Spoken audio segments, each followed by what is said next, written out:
Today, the committee will receive testimony from General Glen VanHerck, Commander, United States Northern Command and North American Aerospace Defense Command, or NORAD, and from Admiral Craig Fowler, Commander, U.S. Southern Command. General VanHerck is appearing for his first posture hearing in his current command, and Admiral Fowler is returning to testify as Southcom Commander, and this could be your last hearing before the committee. Admiral, thank you for your dedicated service to the nation and the Navy.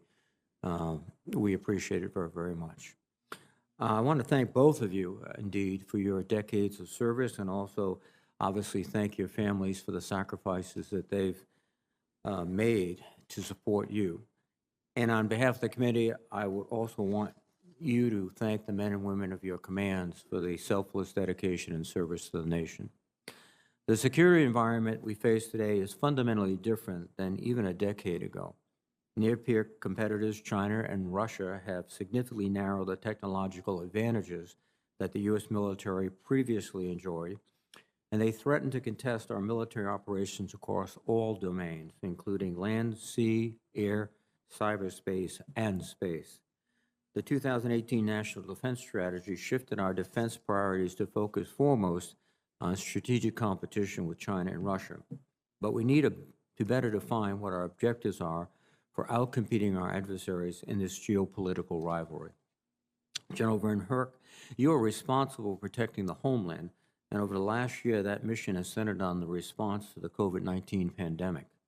At the request of FEMA, Northcom has deployed more than 2,200 personnel as part of 25 vaccination support teams at 17 sites in 9 states, administering more than 50,000 doses daily.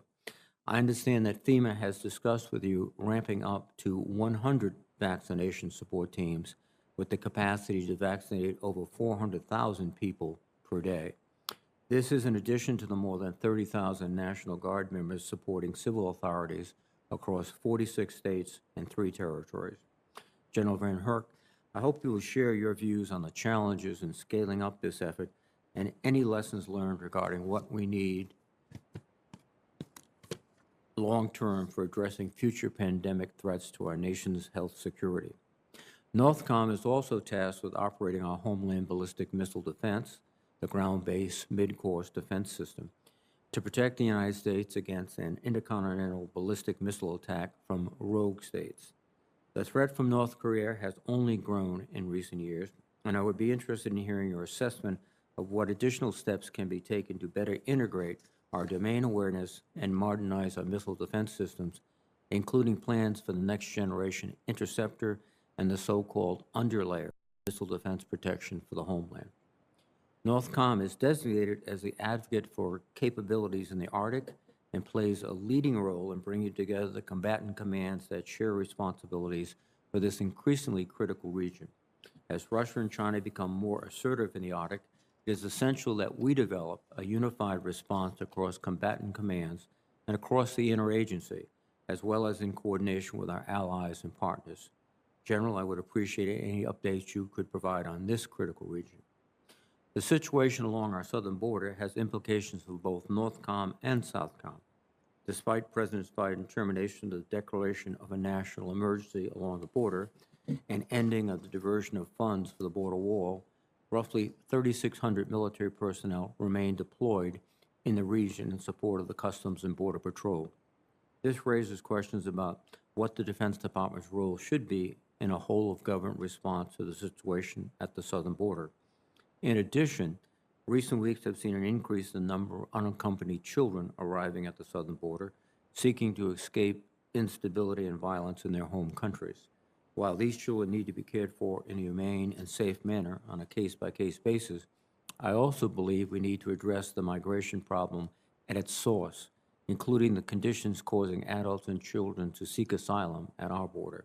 Admiral Fowler, I would be interested in your thoughts on how the department can use security cooperation strategically to build partner capabilities and institutional capacities to counter the drivers of instability in Central America. Southcom's traditional mission has focused on countering the scourge of narcotics and the threat from transnational criminal organizations. The growing influence of China and Russia, however, threatens to further destabilize the region as these geopolitical rivals take advantage of corrupt governance in the region to advance their own strategic interests. China's malign financial influence and Russia's disinformation, amplified on Russian-controlled Spanish-language media outlets, threaten to undermine democratic governments. And in Venezuela, the Maduro regime, propped up with external support from Russia, China, and others, has caused millions of Venezuelans to flee into neighboring countries, with Colombia bearing the brunt of this exodus. Admiral Fowler, I'm interested in your assessment of the threat from near-peer competitors in the Southcom area and how we might work strategically with partners in the region to build resilience to China and Russia's malign activities. I want to thank you again for being here this morning, and I look forward to your testimony. And I also just want to note for my colleagues that there will be an informal classified briefing by Admiral Fowler in SVC 217 immediately following the session until 12:30, when we must cease. And the subject will be the increasing Chinese influence in the Southcom area. With that, let me recognize Senator Inhofe. Thank you, Mr. Chairman. Thank you for calling this important hearing. And also thank our two witnesses, Northcom and Southcom. As you know, my top priority remains ensuring the effectiveness and implementation of the National Defense Strategy. We've all agreed this is our roadmap. This is what we're supposed to be doing. It's true today as it was 2 years ago, which identifies competition with China and Russia as the central challenge to the United States' prosperity and security. However, the growing influence of China and Russia isn't limited to Europe and the Indo-Pacific. Most people think about that. They talk about the South China Seas and other places where there are problems. Both countries have shown their way that they view the Western Hemisphere as critical terrain for fulfilling their global ambitions and challenging the United States. Admiral Fowler, China and Russia are expanding their access and influence in your AOR through increasing arms deals, military deployments, and economic and diplomatic coercion. At the same time, much of the drugs poisoning American cities are coming from Latin America through the vast illicit networks operating by multi-billion-dollar criminal organizations. General VanHerck, you have operational responsibility for defense of the United States homeland. We're facing a lot of challenges from the growing Chinese and Russian missile capabilities, including advanced cruise missiles and hypersonic missiles. And I hope you will discuss any emerging gaps you foresee in our homeland defense and offer your recommendations for addressing these challenges. Specifically, I'm interested in your views on whether waiting another decade for a new ground-based interceptor makes any sense, or if we need to act sooner given the growing threat from our adversaries. Meanwhile, we're seeing a new crisis brewing in the southwest border. According to the New York Times, approximately 78,000 immigrants tried to cross the border in January. That's double the number that were there from the year before. So we know that's happening. We know that's increasing. We don't have the numbers yet of the, I tried to get them this morning of February. We don't have those numbers yet, but we will get them. And we see that this thing is getting worse. I've always said border security is a national security, and my visit to the border in August of 19 confirmed this belief. These new statistics are alarming, so I hope that you'll address whether Northcom's border support mission is sufficient and what we can do to better ensure our laws are enforced. And, you know, we talk around this thing. Nobody wants to talk about it, and no one wants to admit it. We've got a new president now, and the new president has a different mission. You know, he wants everyone to love him, and I understand that. But you know, I've got a picture here. I want to be made part of the record. This is all these people coming across illegally wearing their Biden T-shirts. Now, this is going on, you guys. Don't act like it's not. So anyway, we need to face this problem. Thank you, Mr. Chairman. Well, thank you very much, Senator Inhofe. And now let me recognize Admiral Fowler for his testimony. Good morning, Chairman Reed, Ranking Member Inhofe, distinguished members of the committee, and thank you for the opportunity to testify before you today. I'm honored to be here with my friend and shipmate, General Glen VanHerck of United States Northern Command. Now more than ever, I feel a sense of urgency about the global threats we face here in our neighborhood, this region of our home. This neighborhood is our home. It's a shared neighborhood. It's a hemisphere which is of vital national interest to the United States. Two of the most significant threats we face are China and transnational criminal organizations. The Chinese Communist Party, with its insidious and corrupt influence, seeks regional and global economic dominance and its own version of a rules-based international order. Our strategic competition with China is global, not just in the Taiwan Strait or the South China Sea. China is quickly growing its influence here in our hemisphere, working on over 40 port deals, dishing out significant loans for political and economic influence, pushing for IT structure, and engaging in predatory practices like illegal, unregulated, and unreported fishing. We have seen many of these tactics in Asia and Africa, and we can't let them prevail here in our neighborhood. Transnational criminal organizations pose a direct threat to our national security. They traffic in arms, humans, drugs, and they claim tens of thousands of lives in America every year. These murderous tactics have resulted in 43 of the 50 most violent cities in the world being here in this hemisphere.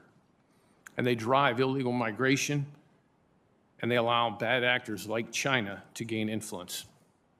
COVID-19 has hit this hemisphere hard. According to the IMF, the economies of Latin America and the Caribbean shrunk 7.4% in 2020. The impacts of the pandemic, like a perfect storm, will alter the hemisphere for years to come. In the midst of all this, two back-to-back hurricanes devastated Central America, causing even greater instability. The pandemic and these unprecedented storms struck on top of this already vicious circle of threats, creating strong push factors for people in the region seeking a better life, seeking security, to come with their families to the United States. Despite an economy in tailspin, more than 5 million refugees have fled Venezuela and the illegitimate Maduro regime. Maduro continues to cling to power with the support of Cuba, Russia, Iran, and China. We can't face such daunting challenges alone. The only way to counter these influences, these threats, is to strengthen partnerships. That's how we'll win the strategic competition. I've been impressed with nations who have worked shoulder to shoulder with us despite the pandemic to counter threats. Nations like Colombia, whose professional forces have stepped up in the midst of a pandemic to conduct counter-transnational criminal organizations with dozens of other nations. And nations like Brazil, who sent their airborne company to our high-end training with the United States Army in Fort Polk, Louisiana. Good neighbors are here when you need help. And that's what the United States did in Southcom when COVID hit. We stepped up with our humanitarian assistance program, contributing over 450 projects in 28 countries. Overall, the United States is the leader in humanitarian assistance in COVID in Latin America and the Caribbean. Southcom works every day to build readiness with our trusted military and security partners. We do this through security cooperation. This includes institutional capacity building, legal training, education, IMET, and exercises. We focus on developing professional military forces that know how to fight and use the lawful use of military force. We focus on human rights training, women, peace, and security programs, and NCO development. Modest investments in these programs and intelligence, surveillance, and reconnaissance and our presence, our posture, go a long way in this hemisphere and will help our partners counter these global threats. Finally, our success would not be possible without the men and women of our Southcom team. We're taking proactive steps to protect them from unacceptable behaviors like sexual assault and harassment, racism, and extremism. We take these threats seriously. They're a cancer to our readiness, and it's the right thing to do. Mr. Chairman and Ranking Member Inhofe, on behalf of the Southcom team, thank you for the trust you place in us, and I look forward to our discussion and questions today. Thank you, Admiral. General VanHerck, please. Chairman Reed, Ranking Member Inhofe, and the distinguished members of the committee. It's a privilege to testify with you here today. I'm honored to serve as the Commander of United States Northern Command and North American Aerospace Defense Command, and I'm grateful to appear alongside Admiral Fowler, as Southcom is a crucial partner in Homeland Defense. U.S. Northcom and NORAD are separate commands charged with the critical mission of defending the United States and North America, respectively. U.S. Northcom is the U.S. Geographic Combatant Command responsible for the defense of the Homeland, defense of civil authorities, defense support of civil authorities, and theater security cooperation for Canada, the Bahamas, and Mexico. NORAD is the binational command that provides aerospace warning, airspace control, and maritime warning for the United States and Canada. U.S. Northcom and NORAD service members and civilians are executing the Secretary of Defense's top priority by standing watch to defend our nation against all threats, whether posed by competitors, natural disasters, or a pandemic. Over the last year, NORAD fighters, tankers, and airborne early warning aircraft responded to multiple incursions into our air defense identification zones. Multiple ships sortied under U.S. Northcom operational control to defend our maritime approaches, and U.S. Northcom synchronized the Department of Defense's support to lead federal agencies as thousands of service members deployed within the U.S. Northcom area of responsibility to aid states and local communities in the fight against coronavirus. Today, thousands of service members are providing life-saving vaccinations to our citizens. No matter the threat, we are always ready to defend the lives of our citizens and our homelands. Right now, as we confront the scourge of this pandemic, the threats we face and the pace of change in the geostrategic environment continue to advance. We have entered an era of renewed global competition, and this time we're facing two peer competitors, both nuclear armed. We must adapt to the challenges posed by this reality. Since the first Gulf War, the United States military has focused on projecting power forward to confront rogue regimes, violent extremist organizations, and other potential adversaries who threatened American interest. We trusted in our nuclear deterrent and an assured power projection capability, as well as the blessings of geography to prevent an attack on our soil. In parallel, our competitors expanded the definition of competition into economic and informational areas and have aggressively advanced their own military capabilities to hold our homelands at risk, both kinetically and non-kinetically. Those efforts were predominantly focused on long-range strike, improved delivery platforms, cyber capabilities intended to circumvent our defenses from all directions and in all domains, and exploiting a perceived gap between our foundational nuclear deterrent and our conventional homeland defense deterrent capabilities.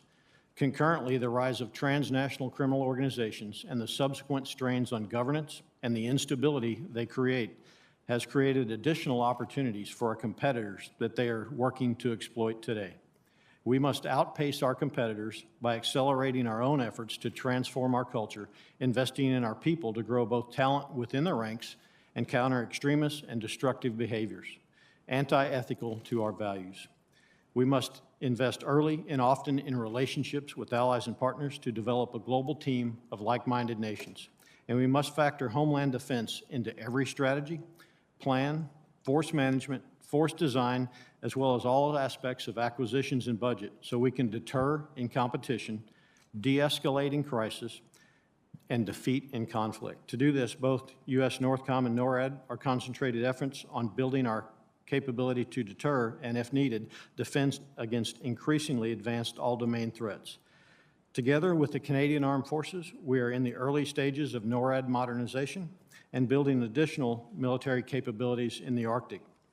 In coordination with the Missile Defense Agency, United States Strategic Command, United States Space Comm, we're maintaining and improving our ballistic missile defense capability. In order to balance our readiness for crisis and conflict while also staying in global competition, we are placing significant emphasis on left-of-launch framework. This framework will increase decision space, uncovering more deterrence and de-escalation options vice in-game defeat.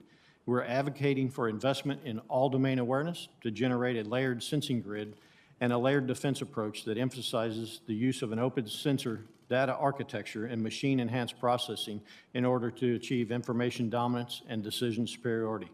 Through information dominance, we will grant decision makers increased decision space and build flexible response options to deter, deny, and defeat every threat to the United States and Canada. I'm grateful for the trust that you place in United States Northern Command and NORAD, and both commands take solemn pride in our responsibility to defend our homelands. We will forever have the watch. Thank you for your support and time, and I look forward to answering your questions.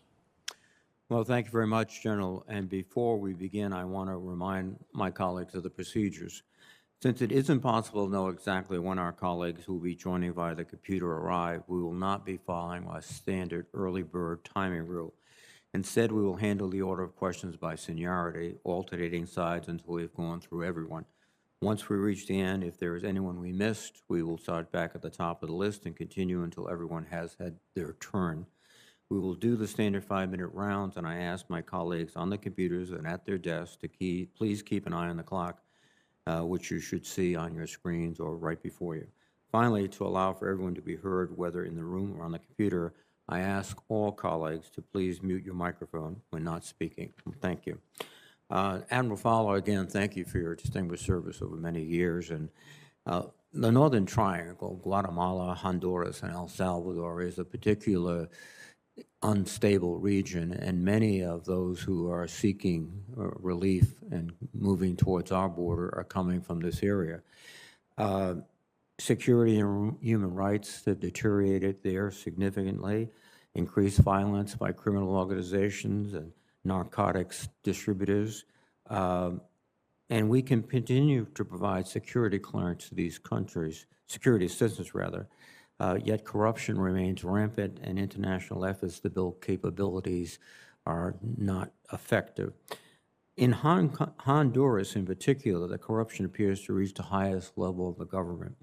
The criminal trial in the Southern District of New York of the Honduran president's brother unearthed evidence of the Honduran president and other senior officials taking millions of dollars in bribes from drug traffickers. Honduran security forces are also documented as having engaged in gross human rights violations for years. Given all of this, Admiral, do we need to reconsider whether our approach to security assistance in the Northern Triangle countries is achieving our national objectives? The perfect storm of conditions that you outlined, Senator, the violence, the impact of the pandemic, the impact of the hurricanes has created untenable security for the citizens, and that's why we're seeing this flood of migrants to our borders. Our focus at Southcom should and remains in support of U.S. government hold efforts, our diplomats in our embassies, and that security cooperation is a long-term investment on the professional militaries. So institution capacity building, we have a long-standing human rights training program that has been effective in developing forces that know how to use force in a professional manner. Our Women's Peace and Security program has proven to be a game changer. Those nations want to model and emulate our success. Our NCO development, our IMET, there is an appropriate place moving forward, Senator, for our long-term engagement with our partners. They model their professionalism after us, and I can trust elements of the Honduran and Guatemalan forces. We vet them. We work with our interagency. It seems in those areas and other areas around the world, we've invested a great deal in the military, and we've developed effective military forces, but so much of this is a law enforcement issue and a judicial issue, and we don't seem, and again, this is outside your lane, but a whole government approach would seem to me more of an investment in training police, in providing judicial remedies that are actual, not fictitious. Is that your view also? We need more help to our other agencies? One of the successes I've seen is watching our other agencies actually engage in judicial training programs and moving that forward. One of our own programs is the Defense Legal Security Cooperation Program, the DILS program out of Newport, Rhode Island, where we work with partners on how they can develop an effective judicial system. I think these programs are effective, Senator. It takes time to see the results of that effectiveness, But in the past year, when there was a lot of opportunity for our partner militaries to commit human rights violations because they were deeply involved in helping with internal security, they stayed on the field in a professional manner, and they did model their professional behavior after the training that we've been able to provide. Thank you. General VanHerck, I'm sorry, I have but a few minutes, but could you give us quickly sort of your takeaways from the COVID virus situation? What fundamental changes we might have to make? Chairman, absolutely. COVID has given us great opportunity to reflect and learn on our planning as we were ready. What we've done is continue to adapt. What we have found is that the support functions, the emergency support function process through the interagency is crucial, working with local and state authorities to ensure that we're synced up to provide that response. We work closely with DHS. We work closely with HHS, Public Health Services, to ensure we're ready. In addition to that, we're going back and changing and updating our global pandemic and infectious disease plan to ensure that we're ready and have adapted the lessons learned, Chairman. Well, thank you very much, General. Thank you both for your service. Senator Inhofe, please. Thank you, Mr. Chairman. You know, there's a crisis on the border. I think we all know that. It's the number of migrants trying to cross more than doubled in January 2021 from a year prior to that. And the number of migrant children in custody has tripled. Now, we've come a full circle. We don't like to talk about it. We had weak enforcement of our immigration laws under the President Obama, to strong enforcement under President Trump. And now the expectation of a weak enforcement under President Biden is driving a surge of illegal migrants. And that's where I have this picture here. This is they're all coming across the border. You know, they're coming fast, and they're all wearing Biden t-shirts. So we got a problem down there. And I just have to ask the question, Admiral Fowler, do you agree that a strong enforcement of the immigration laws serves as a deterrent against illegal migration? Senator, all nations deserve secure borders, and our focus has been on that heinous insecurity in Central America caused by transnational criminal organizations that have no respect for the rule of law, rain violence on their population. They market in drugs and people and guns and illegal mining, and one of the prime sources that underwrites their efforts is Chinese money laundering. So our focus has been on the source, working with our partner nations. But just a specific question, do you agree that strong enforcement of immigration laws serves as a deterrent against illegal migration? The number one deterrent that I hear of when I talk to all our partner nations is the United States judicial system. So I agree, Senator. Okay, and do you agree with that also, General? Simple question. Chairman, as previously stated, border security is national security. And I agree that we must consider our laws that are in place. What we're doing right now is we are supporting the lead federal agency from NORTHCOM, which is Homeland Security, that allows them to enforce the laws that are in book. We're providing support in the form of aviation support, ground support through detection and monitoring as well. Okay, but you do agree then? Strong enforcement of those laws. You can have all the laws on the books you want, but if you don't enforce the laws, it's not going to work. You agree with that? I do agree with that. Very good. And Admiral Fowler, do you? I'm a little concerned about something that, in terms of resources down there. In your opening statement, I think, or it was in the written statement, I guess it was, you said that you only receive less than 1% of all DOD ISR. Only 1% of all DOD ISR, is that right? Senator, intelligence drives everything. That allows us to have the domain awareness that General VanHerck spoke about, so we can then inform our other interagency partners of what the threats are up to. And we have less than 1% of the ISR. You know, I read that some time ago, and we had a visit. I tried to figure out how that could be. Maybe I'm missing something here.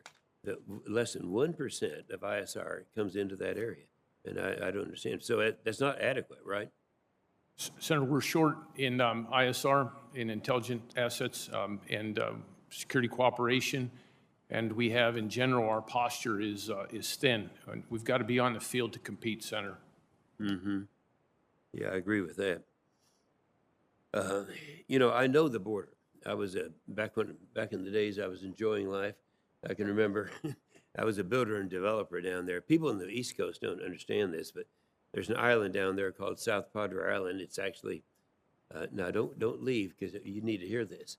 That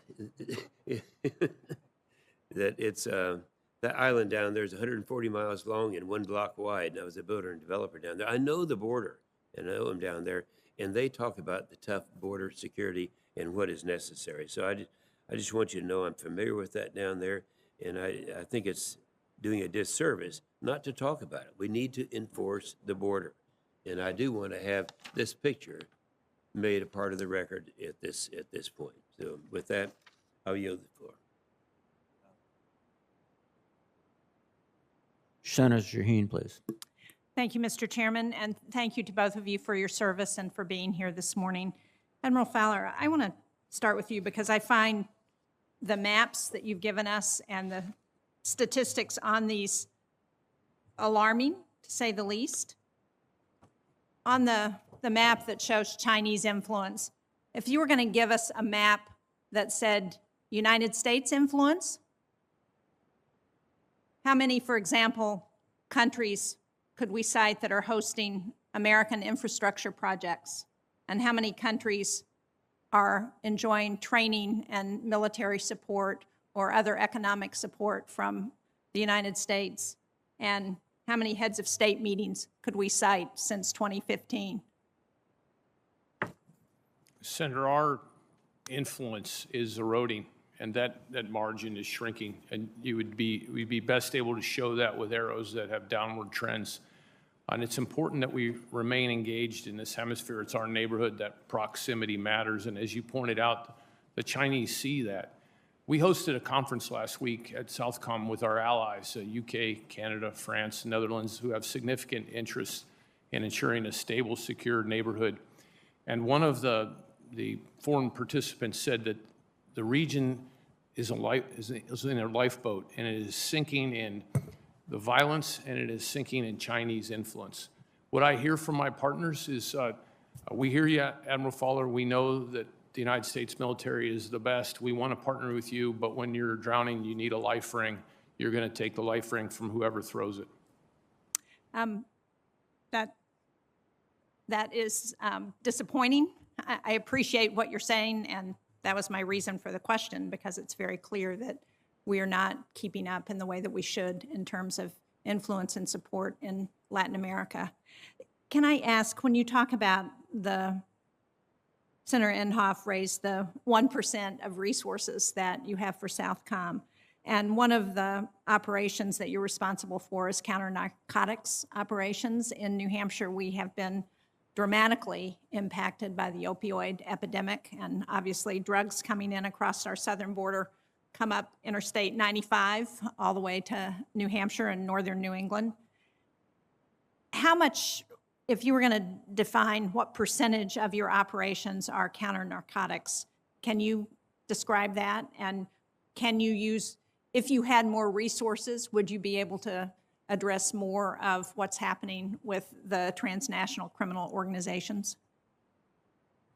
Senator, I'd like to start by thanking the New Hampshire National Guard, our state partner for El Salvador, a critical partner, and the National Guard across our region. That's our #1 force provider.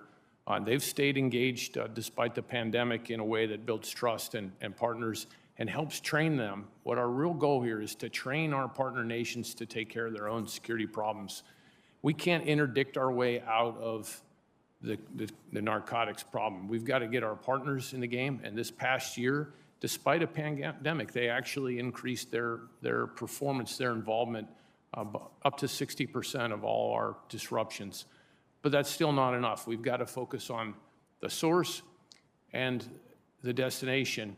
And one of the key areas that needs more emphasis, and really worked hard this past year with our partners is in countering the money supply. I talked about the importance of that, really getting to break the back of these organizations. And I would note that in that regard, the DEA has cited Chinese money laundering as the #1 underwriter of transnational criminal organizations. So it's got to be a whole government effort, and we've got to work to build our partners' capacity. Well, thank you, and thank you for your nice comments about the New Hampshire National Guard. I agree, they have had an excellent partnership with El Salvador. General VanHerck, I only have a little bit of time left, but I wanted to ask you about the impact that you're seeing from climate change on the Arctic, which we know is melting a lot of the ice there and opening up routes through the Arctic. What impact is that having on our potential impact is that having on our national security, and what do we need to do to respond? Senator, environmental change is having a significant impact as it creates opportunities and it also creates vulnerabilities. The question is, are we postured to seize on opportunities and to defend against potential competition and vulnerabilities? This creates access to resources. 25% of Russia's GDP is dependent upon resources in the Arctic, and both Russia and China are trying to establish new norms and rules of behavior for international law. I understand time is out here. I'd love to talk more to you about this subject. I would love to hear that, and I would bet if we join the Law of the Sea Treaty, we might be able to better address some of the influences that China and Russia are doing. You don't need to respond to that. Thank you, Mr. Chairman. Thank you, Senator Sheen. Senator Wicker, please. Thank you, Mr. Chairman. Admiral Fuller, could you supplement on behalf of Senator Shaheen and me the three charts that she mentioned? They say Chinese influence, Russian influence, and Iranian influence. Can you get back on the record and just do one that says U.S. influence? The U.S. remains the partner. No, no. Will you supplement on the record a chart? I'm asking you to do that. Yes, Senator. Okay, very good. Let me ask you then, Admiral, about the involvement of the Coast Guard in what you do. I'm also on the Commerce Committee where we have oversight there, and I've grown concerned that the Coast Guard is not sufficiently resourced to conduct its own missions, much less support what seems to be a growing demand for having Coast Guard units supporting DOD missions to Southcom and other AORs. Do I have correct information there? How much do you rely on the Coast Guard, not just to counter drug and illegal fishing missions, but also for theater engagement with us and our allies? The Coast Guard is a tremendous asset for us, and they are on the field in a meaningful way. They are a top priority for all our partners, building capacity and countering the threats. Despite the pandemic, the national security cutters, the fast response cutters, these are well-manned, well-trained ships making a difference day in, day out, including their aircraft. We couldn't do our mission without the United States Coast Guard. They are our principal source to counter threats in this hemisphere. Do we have enough ships to meet your theater requirements for We the do Coast Guard? not. We do not have sufficient Coast Guard ships or Navy ships to meet the requirements. We need additional assets and planes. Okay. And General VanHerck, let's transition then to Northcom. And once again, I have the same interest as Senator Shaheen about the Arctic. I was pleased that the previous administration released an updated strategy for the Arctic, and I'm afraid that we lag behind our peers, particularly Russia. Is that correct? And this year, the Coast Guard begins construction of the first of a new class of icebreakers, the Polar Security Cutter. 6 total ships have been authorized, a vast improvement over the 2 aging ships we have, but a far cry from Russia's fleet of 40. Can you explain why icebreaking capability is so critical, and do you believe it's important to advocate for a larger fleet of Coast Guard cutters and icebreakers? Senator, yes, thank you. And I agree with your assessment. We are lagging behind. Why it's so important is you have to be on the field to play. It's about persistence. Not only do we need to have access through persistence to break ice to ensure that we can have Coast Guard cutters or potentially Navy destroyers or cruisers in the area, we have to have communications as well for persistence. I'm thankful to the committee for $46 million that got us started with polar communications. North of 65 latitude, it's really tough to communicate. That'll get us an initial start. But I also have a require for fuel north of Dutch Harbor, Alaska, which will also contribute to the persistence of competing in the Arctic. This is about persistence. We're in competition, as I said in my opening statement, and to be competitive with Russia and China, specifically in the Arctic, you have to be part of the, on the field, if you will. And so it's crucial that we do that and continue producing capabilities that will allow us to be in the Arctic. So fuel capabilities and communications capabilities are not where they ought to be. Last year, the Navy was investigating the possibility of establishing a new base in the Arctic. Have you been involved in any discussions with the Navy regarding establishing a permanent base in the Arctic? And how could a Navy base improve your ability to execute U.S. Arctic strategy? Senator, to answer your question directly, I have not been involved in any discussions with the Navy. I'm aware of the study that was done for a potential port, specifically with regards to Nome, Alaska, which will get after the requirement for fuel north of Dutch Harbor. That report was completed by the Army Corps of Engineers and submitted for congressional awareness. Would this be helpful? Yes. Do you have an opinion? It would be helpful to meet my requirement to have fuel for that persistence to compete with nations that are interested in the Arctic. Thank you, Senator Wicker. Now via WebEx, Senator Gillibrand.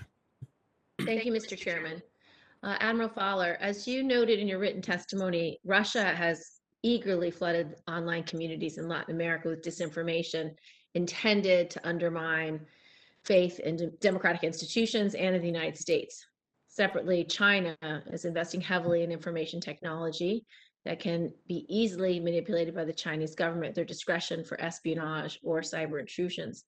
Do you feel that Southcom is adequately equipped to do its part to handle the separate but overlapping risks posed by these efforts?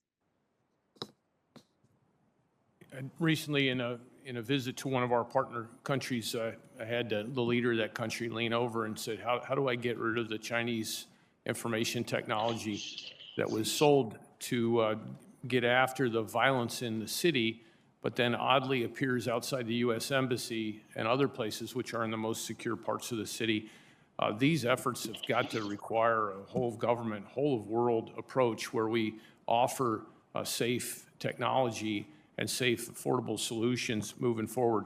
For our part, we've really participated with the U.S. Special Operations Command in standing up appropriate information capabilities to counter in the information space. And I think that effort is nascent. It's having some effect, but it's very small scale given the volume. Just in Russia alone, they had over 17 million disinformation hits last year in social media. Outside Russian language, their Spanish language social media is their biggest effort, and they increased it threefold last year, particularly trying to discredit everything the United States did to help our partners recover from the pandemic. Admiral, as you pointed out earlier, while China's economic coercion practices are only one element of its strategy to exert influence in the region, it is certainly an important one. Is there a way for Southcom and other U.S. entities to facilitate opportunities for economic engagement, where we can highlight the benefits of working with the U.S. as opposed to China? There's some great efforts that Congress has championed, the Developmental Finance Corps and others in support of that. I think it's incumbent on all professionals like myself to learn as much about the economic elements as power as possible, but then to focus on what we do best, which is working with our partner militaries, supplying them professional training, professional education, and exercise program. They want to partner with us. That's their North Star. And we've got to have the right security conditions so that we can have sustainable economics. Businesses are fearful when they can't invest in a safe environment. Understood. General VanHerck, as the Admiral noted, it's clear that one of our biggest challenges in the Western Hemisphere will be China's technological engagement that threatens our security. Are we beginning to see any signs that China's growing technological presence in Southcom region is forcing Northcom to rethink its strategy of how it defends its domain, given the close proximity between the two regions? Senator, we look closely at China's influence. They are absolutely in the Northcom AOR attempting to influence in the Bahamas, working through 5G, for example. The same thing in Mexico. We continue to defend all domains. Northcom defends our critical cyber infrastructure with allocated cyber protection teams, and we work closely with Cybercom and NSA as well. We're the DISCA synchronizer for cyber. If there is a need to provide defense support of civil authorities, we continually work with civil authorities as well to assess the needs for Homeland Security, as well as other agencies across the government. Thank you. In your written statement, you indicated Russia and China had developed hypersonic and nuclear warhead-tipped cruise missiles. North Korea is also advancing its intercontinental ballistic missile program. These weapons put our allies and our own national security at risk. The current missile defense is based at the ground-based interceptor, or GBI, which was fielded 16 years ago. Since that time, we've improved the system and grown the size of the available arsenal. Last year, we appropriated money for the next generation interceptor, the NGI system, to improve our defenses. While I'm clear-eyed about the threat posed by enemy states' missiles, it is currently a time of competing priorities, particularly in light of COVID. In your opinion, can we still rely on the GBI for the foreseeable future? And two, assuming we need to push back on the NGI system, how long can we rely on the current arsenal? Senator, I'm comfortable with my ability to defend the homeland, including Hawaii, against a limited state actor such as DPRK, which the system's designed for the foreseeable future. The key thing is to maintain the timeline of no later than 2028 for NGI to ensure that we maintain capacity and capability to defend against the ballistic missile threat. Thank you, Mr. Chairman. Thank you, Senator Gillibrand. Now, via WebEx, Senator Fisher, please. Thank you, Mr. Chairman. General VanHerck, I appreciated our discussion last week, and I'd like to revisit our conversation on the NGI. Senator Gillibrand was just touching on some points of that as well. When you talk about the threat that we are facing and the advancing threat that we're seeing, do you believe that the additional capabilities that NGI will provide the warfighter over our current interceptor fleet are absolutely necessary? Senator, I do. It gives us extra capacity to go against threats that are developed that could exceed our current GBI inventory. In addition to that, it will give us capability because the threat continues to advance their capabilities, such as decoys and diversion with the capability. So the NGI is crucial to give us that capability. It also provides us a foundation for our deterrence. It provides deterrence by denial. The nuclear deterrent is the foundation, but the NGI and the GBI give us deterrence by denial, Senator. Thank you, sir. Also, you and I discussed the increasingly capable cruise missile arsenals that adversaries possess and the very real threat they pose to the homeland. In your opening statement, you talk a lot about the concept of that domain awareness. Can you talk about what that means for you, how it relates to the threats that are posed, say, by cruise missiles? Senator, yes, thank you for the opportunity. Cruise missiles challenge our legacy warning system significantly. They've generated very long-range capabilities. They can actually shoot cruise missiles, they being Russia, today from over their homeland, which will challenge our legacy systems. We don't want to be in a situation, we my personal opinion, where in-game defeat is our only option. We need to get further left, and that starts with domain awareness. Left of the archer, if you will, before they take off, whether that be in a submarine, whether that be in a sea vessel, or whether that be in a bomber, to have decision space for our senior leaders. Decision space starts with that domain awareness. Once you take that domain awareness, whether that be from undersea to space to cyberspace and everything in between, and you use machine learning and artificial intelligence capabilities, what I call information dominance, now we're able to get further left and give our decision makers deterrence capabilities beyond the foundation of our which is our nuclear deterrence, and an in-game kinetic attack, which would require a response. Very escalatory in either one, Senator. You know, you're using all sorts of technologies now that you're applying on your demonstrations that Northcom's conducted in this area. Do you have other examples you can share with us? Absolutely, Senator. So we have a program called Pathfinder that we've moved out on over the last year that takes information, data. I'm a believer that the future of competition, crisis, and conflict, he or she with the data and the information will win. What we've taken is an example. So for you'll remember in 2015, when the gyrocopter actually flew down from north here in the National Capital Region and landed on the Capitol lawn. That situation, none of the sensors in the area, whether they be the NORAD sensors that we have or other sensors alone, detected that target. But when we took the Pathfinder capability and we analyzed the information, we took information that was left on the cutting room floor that was not previously analyzed. There that gyrocopter was. That's what I'm talking about. Information today that exists in stovepipes in government agencies, even within the Department of Defense, that's not shared more broadly. We have to take advantage of data and information going forward, Senator. Thank you, General. Admiral Fowler, Nebraska's RC-135s are frequent guests in your part of the world, and we know that the Air Force is doing what it can, but there are shortfalls. Last year, you told the committee you only have 20% of the ISR that you need, and the bulk of that amount comes from Customs and Border Protection assets. As a commander, you've said that only 8% of Southcom's overall ISR need is met by military assets. Is that still the case? Senator, compounding that 8% figure, we received a 46% cut to our ISR-related budget last year, this year, in year. So that will significantly challenge our ability to understand the threats of all types in the hemisphere. Intelligence drives everything. Yeah, so what gets left on the table as a result of your inability to get that ISR coverage? A significant amount of movement of transnational criminal organizations, our understanding of what our competitors are up to, Russia, China, Iran.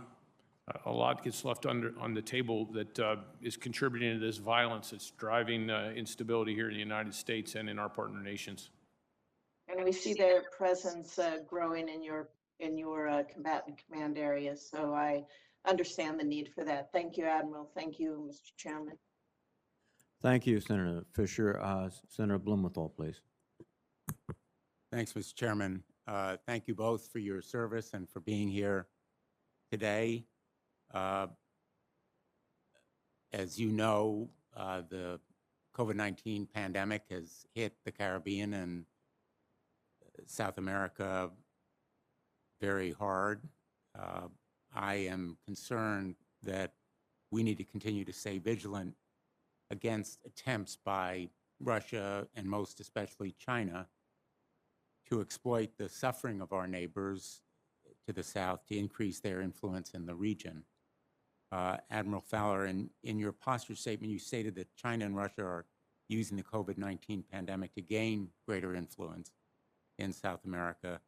Can you explain how that is occurring, and what would you recommend the United States do to maintain American influence in the region in the face of that public health threat during that time?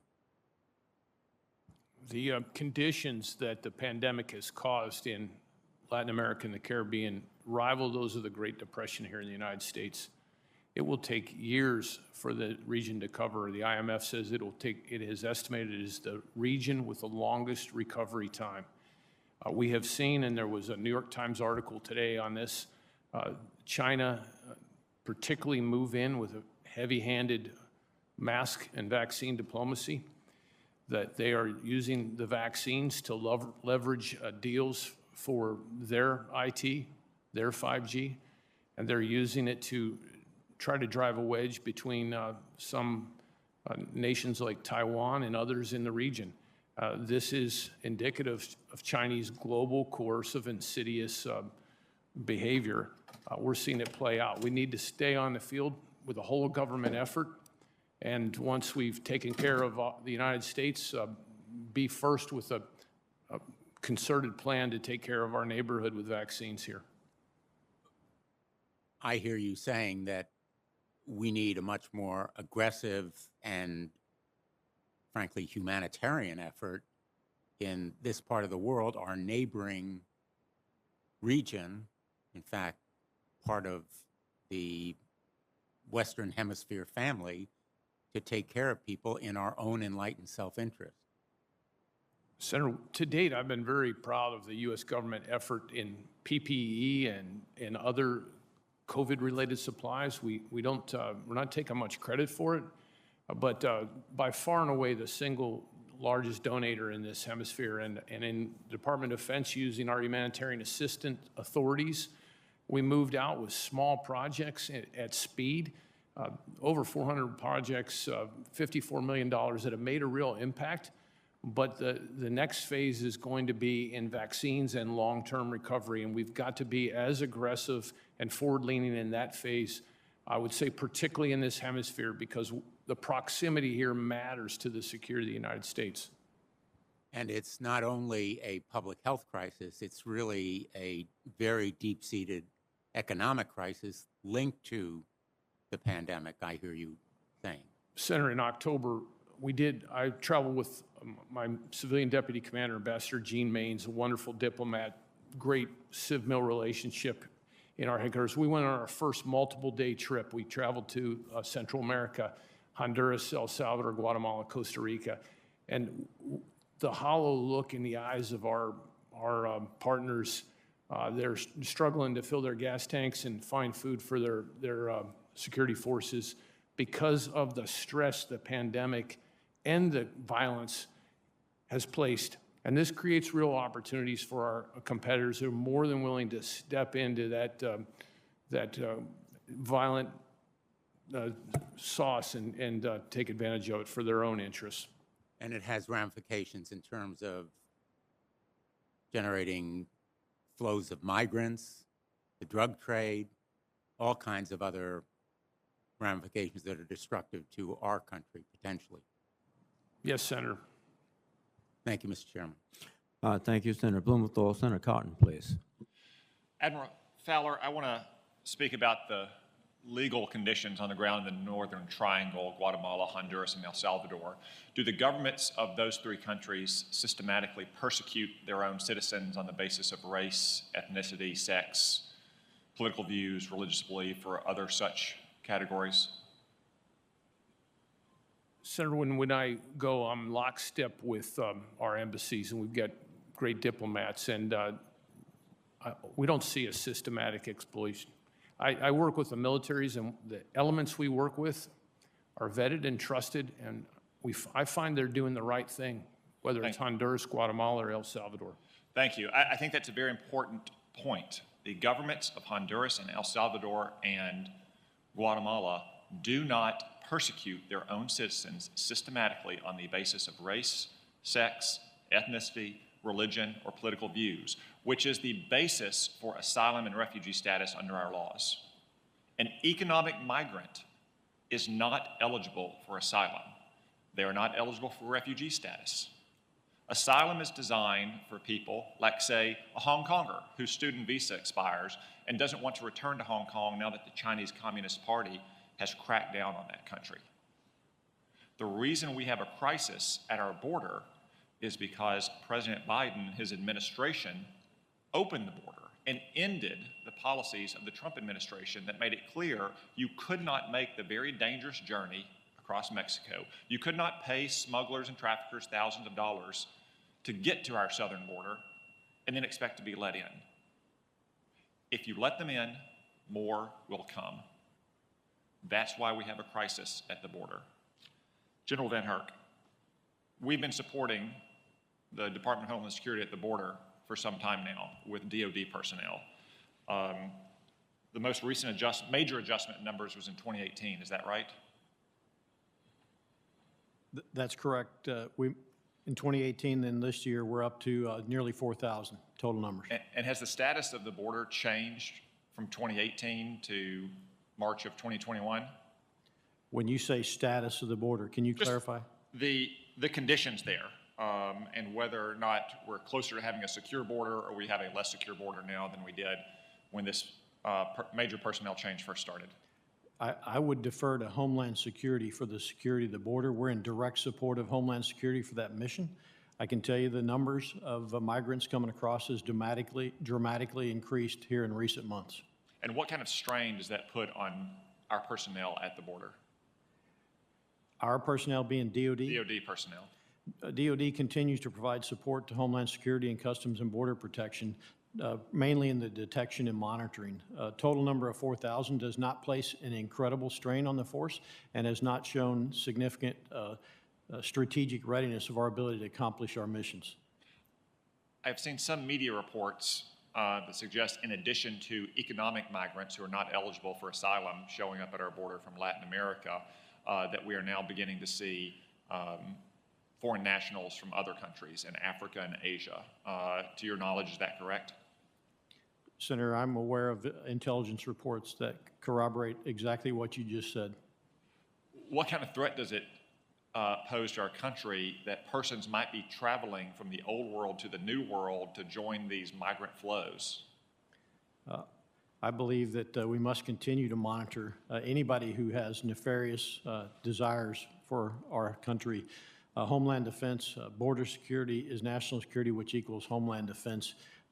There will be people take advantage of the opportunity to come across that border. Yeah, I couldn't agree more, General VanHerck. I mean, if our border is open, anyone from around the world can get to Mexico and try to cross our border, not just to seek a better life here, but to harm or ultimately try to kill our own people. And I go back to the simple point.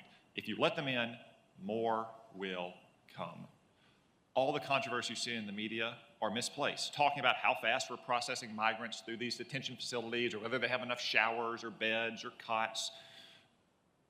If you don't let them in the first place, you don't have to worry about the conditions in the detention centers. The Biden administration has to reverse course. There are three simple solutions. First, it should reapply the public health declaration under Title 42 to all foreign nationals, to include minors, just like the Trump administration did, as the Biden administration still does for adults. Second, it should renegotiate a new migrant protection protocol with Mexico, which it tore up for no reason on its first days in office. And third, it should re-enter a safe third country agreement with Guatemala. If you're seeking asylum at our border, there's no reason you cannot seek asylum in Guatemala. That was the lesson of the last administration. Those three things alone will solve our crisis at the border, and they can all be done tomorrow. Thank you, Senator Cotton. Senator Kane, please. Thank you, Mr. Chair. And Admiral Fowler, I want to follow up on the comments made about the border crisis. It is a crisis, and there are important things that we must do. I want to puncture the partisan finger-pointing that's been done, because it's a crisis I think that we all have to solve. The notion that this was bad under the Obama administration, fine under the Trump administration, and now bad again is just not realistic. During the Obama administration, we worked together in Congress on a comprehensive immigration reform bill that would have poured billions, tens of billions of dollars into border security. It was bipartisan in the Senate. It could go nowhere in a Republican-dominated House. Wouldn't even get a committee hearing. During the Trump administration, we came up with a plan that was bipartisan in February of 2018 that would have protected dreamers and put $25 billion into border security, every penny that the president had asked for. And when the bill was introduced with 16 co-sponsors, 8 Democrats, 8 Republicans, the Trump administration having said that they would sign the bill. You put it on my desk, I'll sign it, is what the president told many of us. They decided within a day that they so didn't like dreamers that they were willing to turn away $25 billion in border security. We missed an opportunity in 2013 to put about $40 billion into border security because of a Republican House. We missed an opportunity in 2018 to put $25 billion into border security because the president didn't like dreamers. Now, I don't say that to suggest that the problem at the border is the fault of one party or another. It is a challenge. We all have to deal with it, and we have to find solutions. And I share my colleagues' views that one of the solutions is putting some tough laws in place and enforcing them. I think the asylum rules are maybe need to be tightened up. I want to correct my colleague. He asked you a question about asylum rules and asked if there was persecution for another reason, but he left out persecution based on political status. I can assure you in the Northern Triangle, having lived there, there is significant persecution in the nations in the Northern Triangle against political dissidents, against journalists, against environmental activists. And there has been a history of persecution against indigenous people. There are some other groups that my colleague is right. They're not being persecuted directly now, but political opponents are. In Honduras, where I lived, the OAS said after the last presidential election that the election should be rerun because they were so corrupt. Instead, the U.S. recognized the corrupt government and then cut off aid to the corrupt government. And then what we see today, as you said, Admiral Fowler, is sort of a perfect storm. If we don't invest in security and economics, there will be economic refugees, and my colleague is right. An economic refugee is not entitled to asylum status. But nevertheless, if we are not working to promote security and economic improvement, there is a natural consequence to that. So we need tougher border security. We need to increase investments in security assistance in the region. We need to hold authoritarians accountable rather than turn a blind eye to their misdeeds. These are things that we can do and we can do together. General VanHerck, I want to ask you a question. Canada is a pretty good ally of the United States militarily, aren't they? Absolutely, Senator. In my conversations with the Canadian Foreign Minister and the Canadian Minister of Defense, it has been a sore point with them that the U.S. uses national security waivers against them to impose tariffs. We have trade disputes with Canada over milk, over lumber products, over all kinds of things. That's not unusual given the sizable border that we share. But they expressed to me a particular concern when the previous administration labels them a national security threat. And they point out, hey, we fight with you in every war. We're side by side with you in military hospitals at Landstuhl and elsewhere. Have you heard a similar concern expressed, dissatisfaction from the Canadian side about the U.S. using national security, labeling them a national security threat in order to impose tariffs? Senator, in my discussions with the Minister of National Defense, the Deputy, and also the Chief of the Defense Staff, I have not been engaged or had that discussion. Okay, thank you for sharing that. Thank you, Mr. Chair. Thank you, Senator Kane. Now via WebEx, Senator Rounds. Thank you, Mr. Chairman. Gentlemen, good morning. I thank you for both of your continued dedication to our country and for your previous service. Let me begin. I'd like to start with Admiral Fowler. Understanding and combating Russian and Chinese influence operations truly is critical to our national security. Senator Gillibrand began this discussion with you a little while ago, talking about what was happening in our southern regions. Admiral Fowler, I'd like to talk a little bit about what our options are, what the tools are that are available to you to counteract that misinformation, and what tools you may need right now or what additional assistance you need in order to be able to counteract some of the misinformation that currently is occurring. I can't stress enough the full court press that China has on to gain their economic dominance in their version of a world order globally and in this hemisphere, which I look at this hemisphere as the front line of competition. And we have to approach that as such as a U.S. government across all elements of power with the diplomats and in the lead, clearly. Military plays a role. Our principal method to block Chinese military interests. The PLA is by staying engaged with our partners in our exercise program, our IMET program. These are world-class. China's tried to copy them. They've tried to replicate Leavenworth in Spanish and Portuguese. We need to remain the best at what we do and ensure we provide the volume that is needed to allow our hemisphere partners to be professional and partner with us. In the IT space, we have to stay engaged to understand what they're up to. That goes back to intelligence resources. So I would sum this up by saying additional intelligence assets, continued security cooperation, and increased volume of IMET and exercises, and then enough assets to stay on the field. That includes our small special operations force teams, which are very effective. And last year, we received great support from the United States Army to put some small security force assistance teams in places like Colombia and Honduras, which are having great effect to train, and it's only training, not accompany our partners. Thank you, General.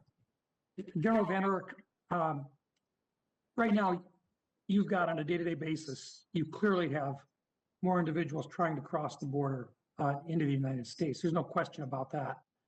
And clearly that's something which most certainly in your supporting role will take up a fair part of your day. But at the same time, you have one of the most critical responsibilities out there, defending the homeland against those possibilities of a strategic attack.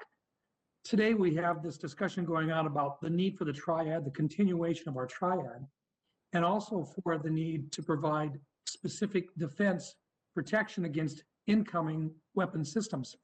Can you talk about the connectivity or the connection between having all three legs of the triad available and also needing to still have the ability to defend the homeland?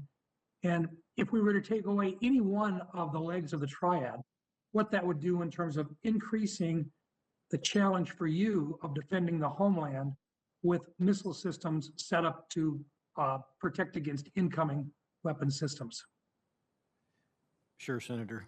First, the nuclear deterrent and the triad remains the foundation of Homeland Defense.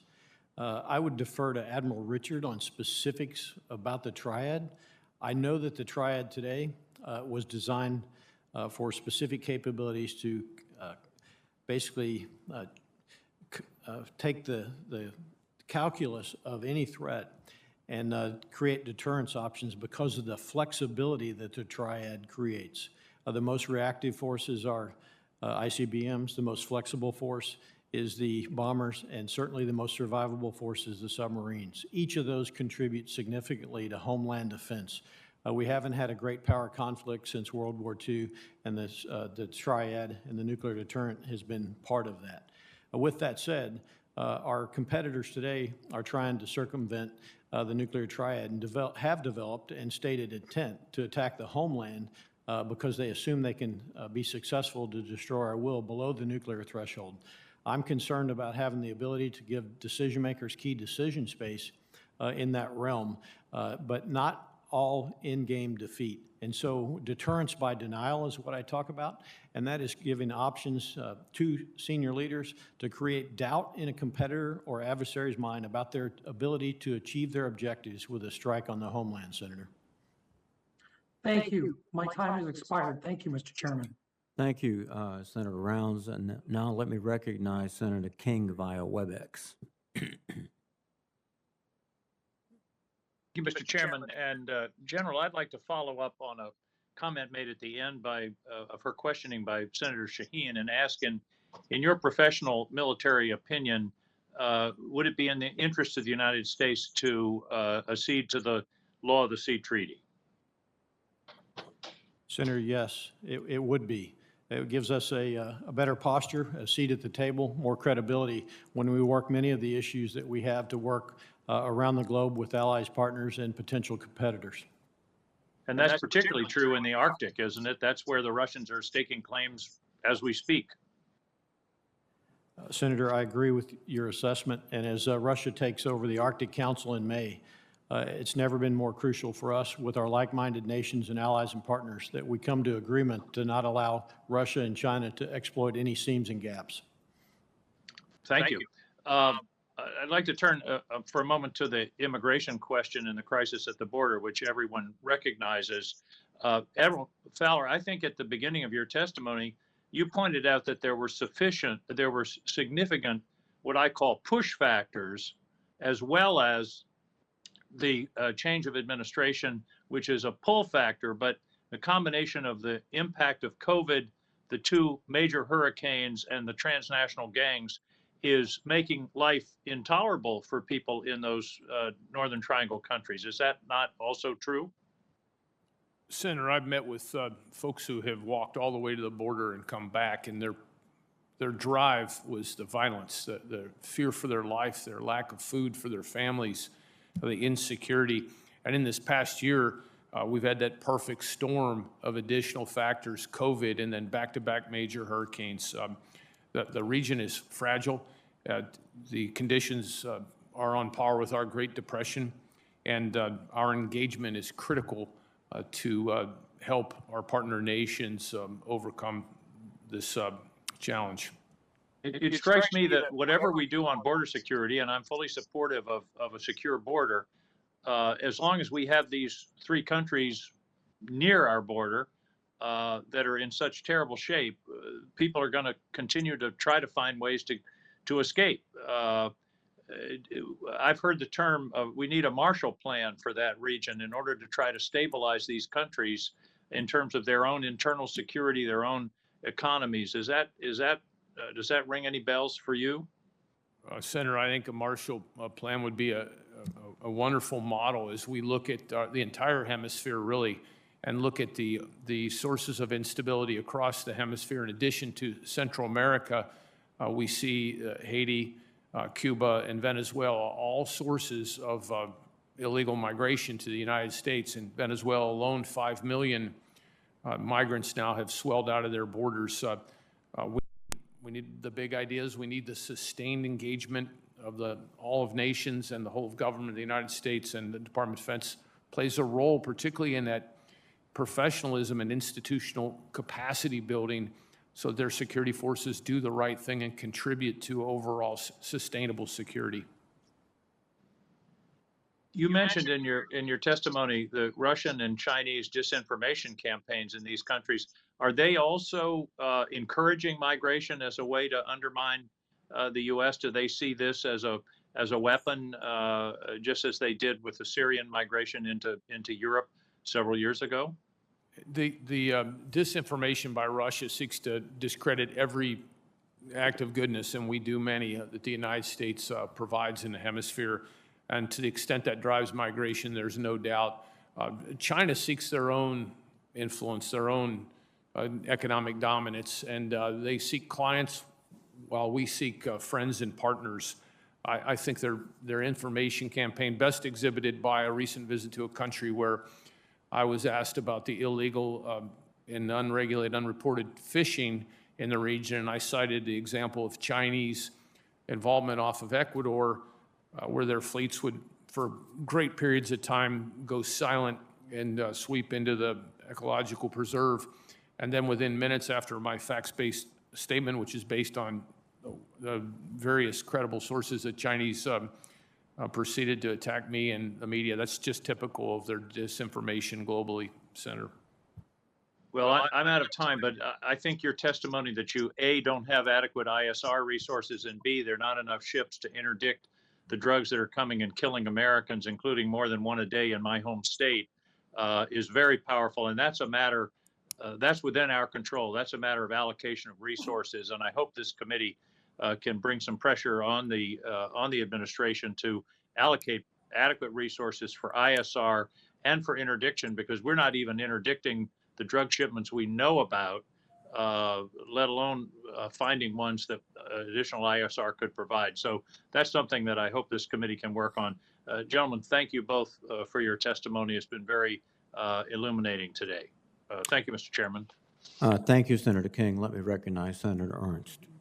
Thank you, Mr. Chair. And gentlemen, thank you so much for being here today and for your service to our great nation and the men and women within your commands. We truly appreciate everything they do for us every day. Admiral Fowler, we had a great conversation last week, and you really stressed to me the importance of our neighborhood. And I want to continue visiting about that today because we do need to be very aware, and I think this committee is, but that we have a lot of nefarious influencers within our own neighborhood. And I would like to talk a little bit about those transnational criminal organizations, as well as those that may be influencing those TCOs and where that's coming from. So you've provided the placemats for us today. China, Iran, Russia, they're all influencers in our neighborhood. And they're all operating. We see the TCOs as well. They are operating to our south, and they're bringing in about $90 billion of revenue annually. That is very concerning to me. And then the increase of movement across our borders is something troubling that we've all been talking about today. And we have to make sure that we're defending that border and pushing back against these influencers. So let's talk a little bit about the TCOs and what they are doing in the Southcom AOR, and are they working alongside China, Russia, and Iran? The transnational criminal organizations are just murderous, violent organizations. They're murdering people, driving migration, and they're fueled on corruption. And so when I look at the interconnection of these organizations and the China-Russia players in our hemisphere, I look at corruption as a common element. It fuels both. Then we look at lack of regard for human rights, and there's a commonality there. And then we look at lack of regard for rules-based international order or rules in general, and there's a commonality there. So there is an interconnection. The money laundering connection is the most significant, where Chinese money laundering underwrites TCOs a significant portion, and that's something that we're tracking as part of all of interagency effort here in the United States. And so this corrosive influence undermines our democracies and contributes to the fragility and the security concerns we have right in proximity to the United States. Location, location, location drives everything, and that location is so important in this neighborhood. Mm-hmm. So as Senator Shaheen was asking about Chinese influence, so there's above-the-board operations going on with China where they're maybe engaging in legal activities, but then you're saying they engage in these criminal activities as well and under-the-radar type of criminal organizations. So the National Defense Strategy and our Secretary's guidance cites China as the pacing challenge, and I side with what the Indo-PACOM commander said. It's the most significant threat we face in the 21st century. And we want this competition to work out peacefully and not end in conflict and not be adversarial. But Chinese, in addition to the illegal, unreported, unregulated fishing, is involved in illegal mining, illegal logging. They are at least tacitly supporting the money laundering.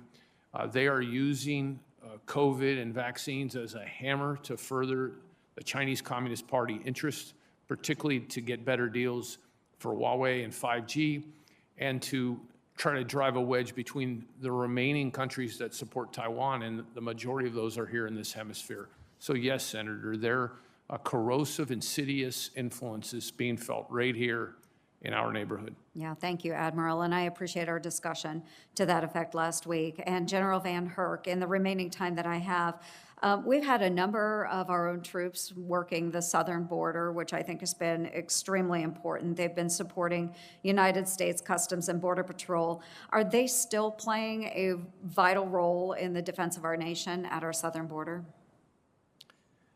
Senator, probably best answered by CBP and DHS. My recent visit would tell you that we are playing a role to enable them to do their law enforcement role by providing support. When I look at the challenges that transnational criminal organizations create on the border, The symptoms that we're seeing are the migration, the human trafficking, the counter-narcotics. From a homeland defense perspective, Mexico being in the United States NORTHCOM AOR, and two major transnational criminal organizations with the Sinaloa and New Jalisco, we have a national security imperative with regards to the instability that they create, the tragedies they create, and the opportunities they create for nefarious actors such as China or Russia right on our own southern border to have access and influence. And so it concerns me very much, Senator. Yeah, thank you, gentlemen, very much, and I appreciate you safeguarding our neighborhood. Thank you, Mr. Chair.